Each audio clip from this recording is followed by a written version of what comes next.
Shackled Destiny by Aiden Marquis. Read by Jake Span. Chapter 1. A Walk Through the Woods. As sunlight broke through the morning clouds, it unveiled a vivid scene in the whispering woods.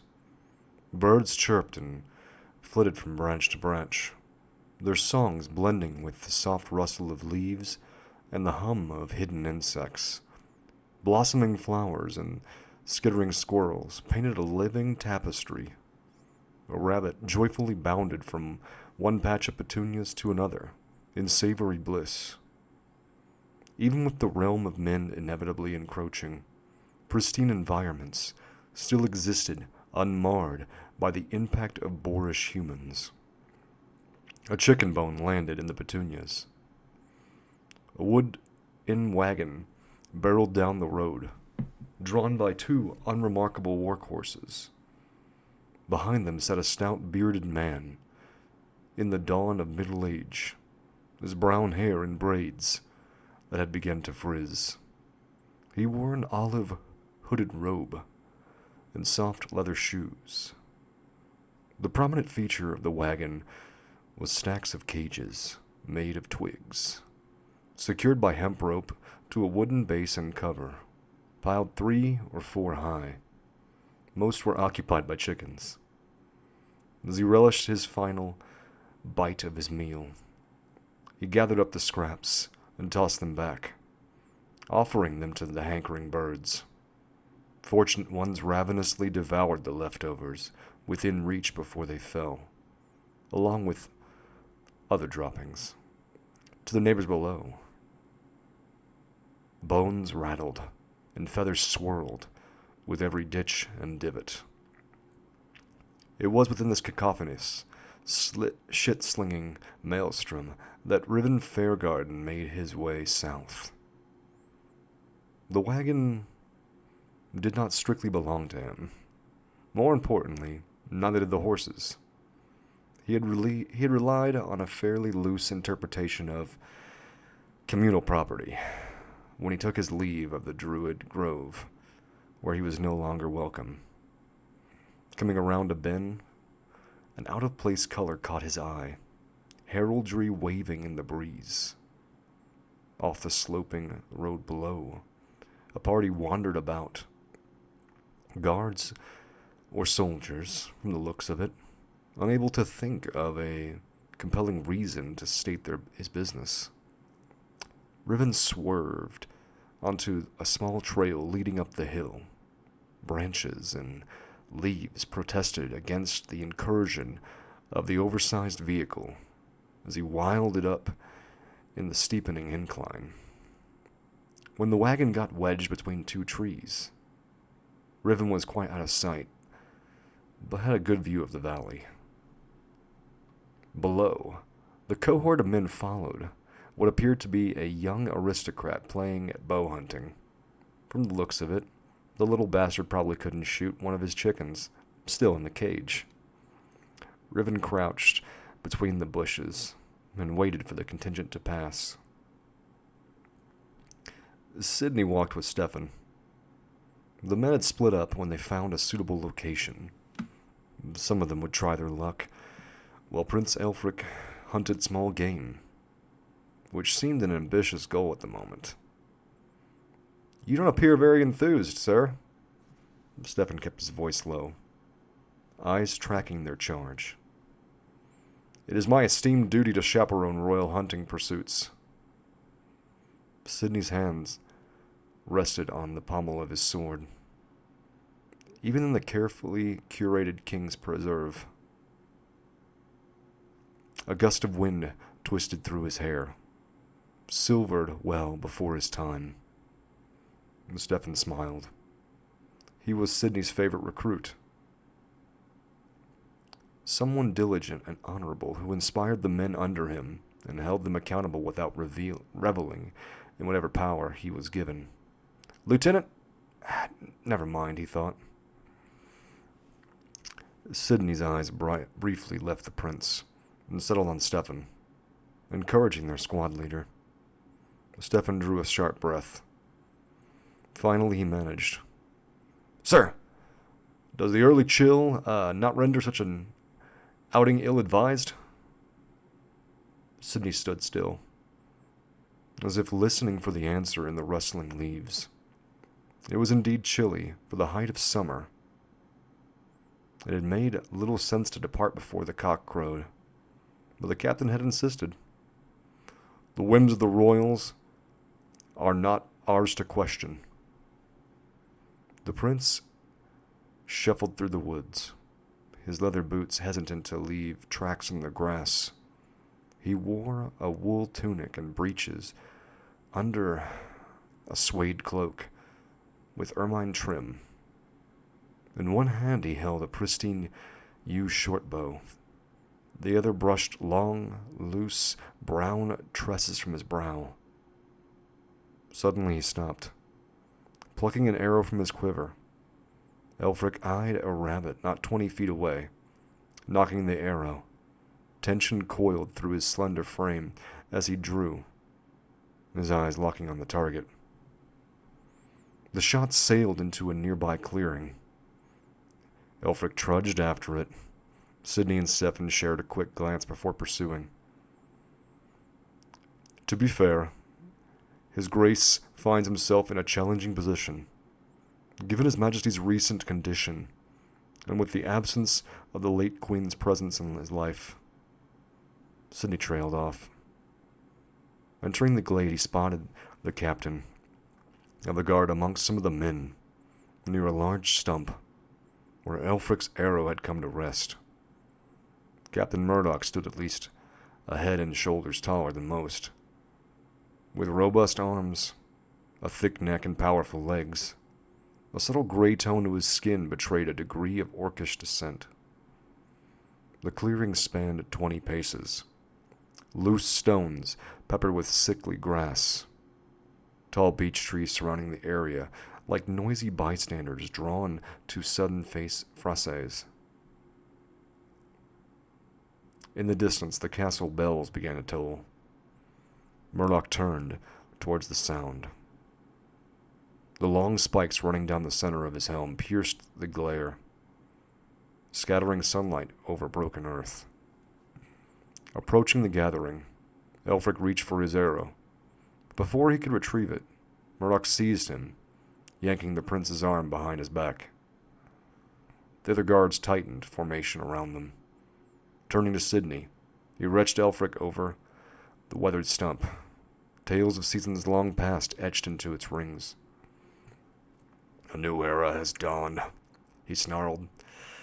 "The king is dead, and this whelp will soon follow." Clasping the boy's small hands in one leathery paw, he brandished a woodsman's axe and tossed it at Sidney's feet. "Prove yourself. Prove your fealty.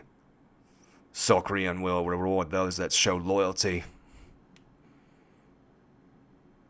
Sidney picked up the axe. Its smooth wooden handle, cool to his touch. His eyes passed from Stefan's shouldered look to the vacant stares of the men around Murdoch, to Elfric. Gasping cheeks flushed from his struggle to free himself. The bells clanged, reverberating in his thoughts. Could this be true? The manner in which Murdoch twisted the whimpering prince suggested so. And what of Soshan, his involvement? The king's sorceress vizier? It would explain their haste. The royal carriage had departed under the cover of darkness, while Excalibria slept, carrying a half-awake prince, known more for hesitating than hunting. Sidney stood before the stump and raised the axe, heavy with the gravity of his decision. With one blow, he could prove his loyalty and seal his place among those rising with the tide of the new regime. In his black scale vest, Murdoch resembled a demon at large from the fiery pit, eyes burning with gleeful malice. He forced Elfric rigidly onto the dead tree, exposing the pale flesh of his neck. The young boy's wide, teary eyes looked up at Sidney, pleading with him. Sidney shot a glance at Murdoch's men. The coup had deep roots. These soldiers and their captain had ventured too far to turn back. Sidney knew that refusal would only result in Murdoch slitting the prince's throat before they all turned on him. Tightening the grip on his axe, resigned to do what he must do, he gathered his strength and delivered the blow. Right into Murdoch's side. His eyes reddened as he roared, more in fury than pain. Then reaching for his sword, Murdoch let go of the boy. Disoriented, Elfric opened his eyes, uncertain whether he was still alive, but Murdoch bellowing, and the sight of fresh blood on the stump did not leave much room for doubt. His eyes fixed on the woods before him, he felt around for his bow. Grabbing a hold of a familiar wood, he made a mad dash out of the clearing. 2 of the guards went to apprehend him, but standing in their way was Stefan, sword in hand. "Go," he urged the prince, his eyes intently on the men approaching. Elfric did not need any motivation as he scurried toward the tree line. Sidney drew his sword. He took a step towards Murdoch, down on one knee, but then he caught a clash of steel as 2 guards approached him. One of them charged. With the graceful poise of a dancer, Sidney spun aside, evading an overhead strike. As the man's momentum carried him forward, Sidney deftly tripped him, sending him tumbling into the small, soft mulch.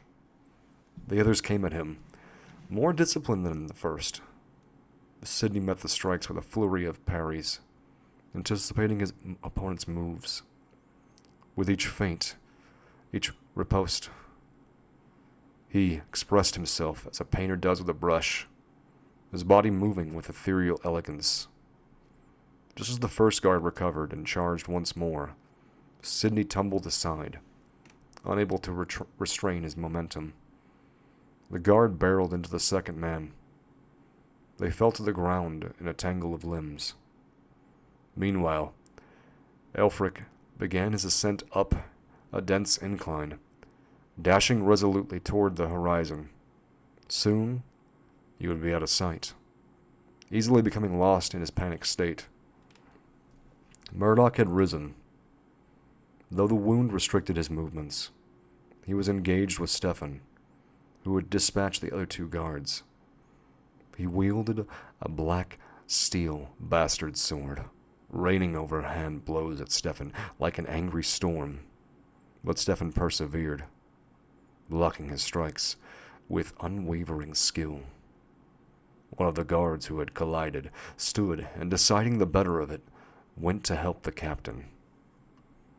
Sidney needed to pursue the prince, but he couldn't leave Stefan alone. As he turned towards him, the other guard stood in his way, sword outstretched. "Behind you!" he yelled to Stefan. Stefan turned, in time to duck away from a decapitating blow. As he did so, he opened the oncoming man's torso. But in that moment, Murdoch drove his sword through Stefan's chest. His eyes shone as he twisted the blade, looking squarely at Sidney, who could see the bloody protrusion from Stefan's back. For a moment, time and sound were distant, as Sidney witnessed how he would remember his friend. As the guard stabbed at him, Sidney cut into his grip, disarming the man. When the opponent tried to retrieve his sword, he dispassionately ran him through, never taking quite his eye off of Murdoch. Murdoch used his boots to pry Stefan's body off his blade, holding it in both hands as the blood of his kill dripped down and mixed with the blood of his own wound. He beckoned his foe. "Come now. Don't leave your friend waiting." Sidney grasped his sword tighter. In the distance, he could only see the slightest sign of Elfric. His gaze went from the prince to Murdoch. His chest was tight, his mind and heart torn between honor and duty. Sidney ran. Murdoch tossed back his head and laughed madly, watching Sidney escape into the woods. Sidney sprinted as fast as he could after Elfric, his eyes frantically navigating obstacles while also seeking out his quarry. Behind him, he could hear Murdoch calling to the guards, who were not part of the ensemble. Sidney had attacked and wounded the captain. He had taken the prince. Chapter 2. The Mysterious Circle. When Elfric reached a point where the hill leveled off, he finally noticed that he could no longer hear the clashing of swords or the yelling of men. His chest heaving, sweat nibbling at his eyes, he allowed himself to turn around. From this vantage point, he could see parts of the clearing, but none of the men. He did not see anyone following him. He slumped down against the tree, unsure of what to do. The king is dead? What if the captain of the guard said was true? What if father had died? It felt like a heavy stone settled where his heart was, making it hard to breathe. Or maybe that was just all the running. What could he do? He didn't really know anyone outside the castle, and today's events had proven that he couldn't really trust anyone from the castle either. He looked at the sky. It seemed darker. Maybe it was the canopy, or maybe it was growing late. He couldn't tell. His mind was a whirlwind. He didn't know where to go, but he couldn't just stay here. Sacrian will reward those that show loyalty. Sacrian, father's most trusted advisor, the one taking care of him when he became ill.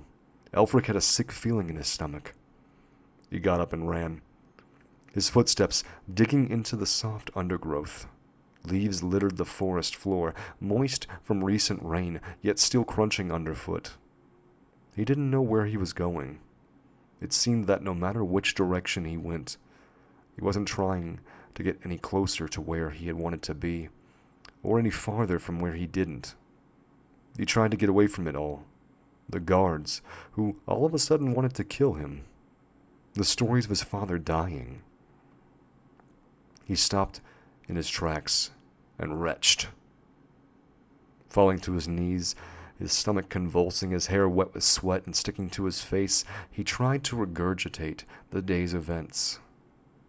The sour odor of vomit mixed with the sweetness of fallen leaves and the sharp scent of pine. The earthiness of mushrooms hung over it all. Elfric had thrown up right by a giant puffy mushroom that was about half his size. He had never seen one so big. Suddenly Elfric heard a voice. Not a human one, but a high-pitched, rasping, and guttural. He turned around and saw nothing there. He pulled out his dagger and pressed himself firmly against a tree, hesitantly. He scanned his field of vision. Nothing. His heart pounded in his chest. He realized that his throat was sore from vomiting.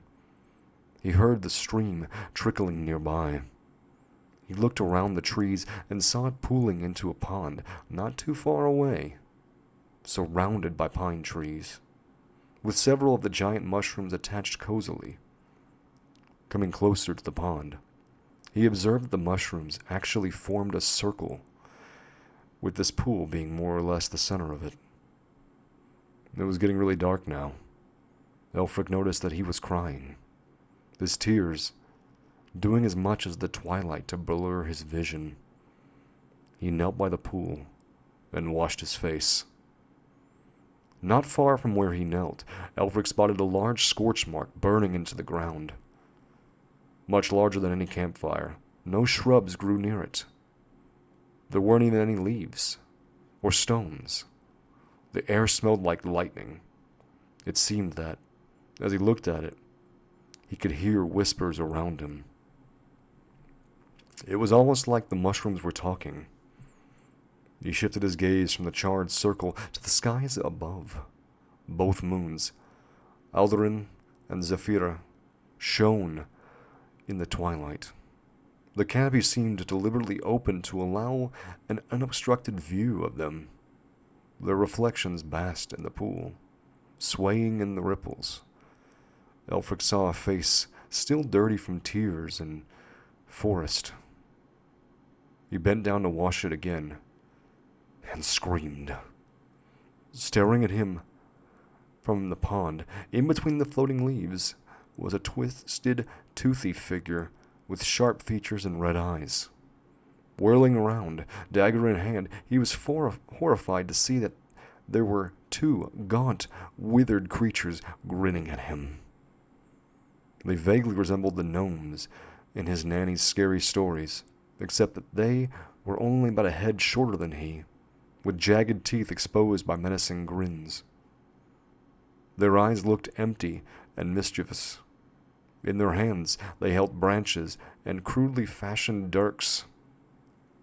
He saw a third climbing down a tree like a spider, holding a blade with his teeth, shrill cackles behind them. One of the creatures lunged and poked him in the belly with a branch. Hard. Elfric stepped back away from him, frantically feeling for footing. Another jumped at him from behind the tree, waving a rusty dagger. He slipped on some moss and fell backwards, bumping his head against thick tree roots.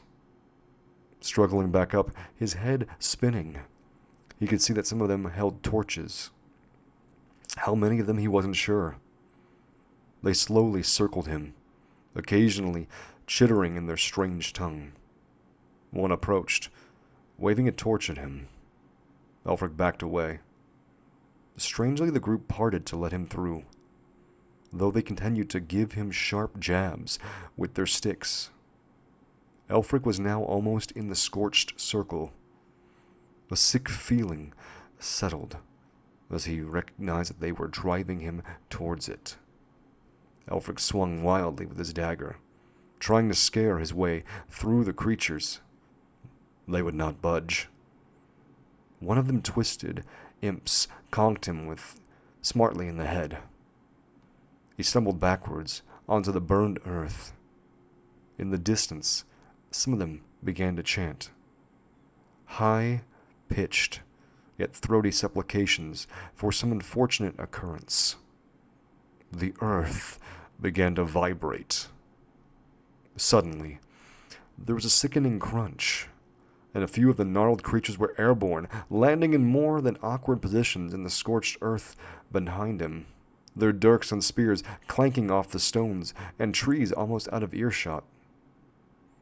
If he wasn't dazed from all the blows to his head, Elfric could have sworn that the tree branch had moved on its own. In the distance, fervent chants turned to fevered shrieks. The silhouette of a man had appeared, and was drubbing the howling rascals with a hefty wooden staff. Twisted, screaming creatures darted about in disorganized frenzy.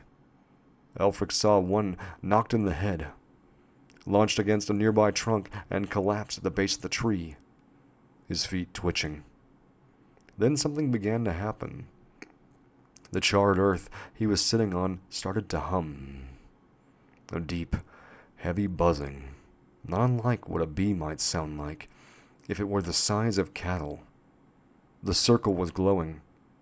Looking up, Zephyra, the smaller and by far faster of the two, approached the center of her lunar brother. "Get out of here." "Get out of there," the burly man demanded. He was now much closer. It seemed that he was beginning to tire from the skirmish. Some of the creatures also sensed this, and those who remained hesitantly approached, their shoddy weapons at their ready. Elfric gripped his dagger tight and moved closer to help. Just then, as the man plunged his quarterstaff into the ground, a trembling current drummed from the earth. The roots had come to life. Perhaps in a dozen different places, thick wooded tendrils impossibly exploded out of the ground and wrapped themselves around the legs, midsections, and throats of the scraggly, misshapen fiends. They stabbed and clawed at the ground as they were pulled, amidst pitiful screams, toward the shimmering, pulsating circle. One of them grabbed a hold of Elfric's leg, pulling him along. With equal parts disgust and distress, Elfric buried his blade in the creature's shoulder.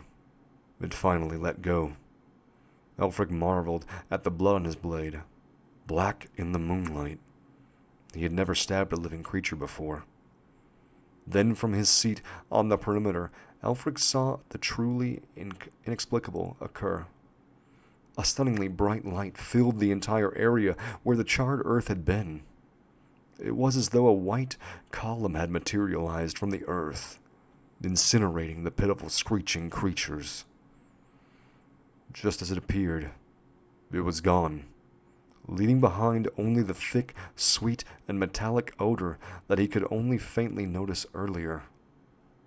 Turning to look behind him, he saw the man slowly limping over to him, leaning heavily on his staff.